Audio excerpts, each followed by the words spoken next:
बनमालीपुर छक निकट में युवक जलंता मृतदेह मिली। परिस्थिति देखि यह हत्या बोली अनुमान। हेमगिरी में कोयला परिवहन विरोध में धारणा। अटक विधायक और ग्रामवासी को 19 घंटा पर छाड़ा पुलिस।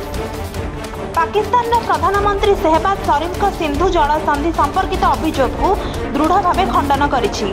राष्ट्रमंत्री कीर्तिवर्धन सिंह कहिसंति जे पाकिस्तान निजे सीमा पार आतंकवाद को प्रोत्साहन दे एही संधिर उल्लंघन करुछि। नयागढ़ डीएचएस रे चिकित्सा अवहेलार गर्भवती महिला मृत्यु।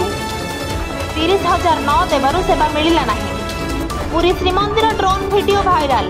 एथिरे चुनरा सेवक नमस्कार करुथिबा देखा जाउछि। सुरक्षा नहीं उठिछि प्रश्न।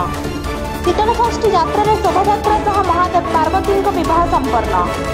ब्रह्म मुहूर्त हस्तबंधन होइछि।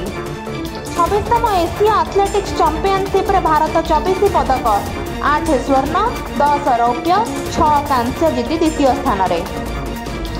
भुवनेश्वर आबुधाबी को विमान उड़ान आरंभ होगा। जून 12 राज्य सरकार निष्पत्ति। ओडिशा विमान यात्रा एक नुआ फेर।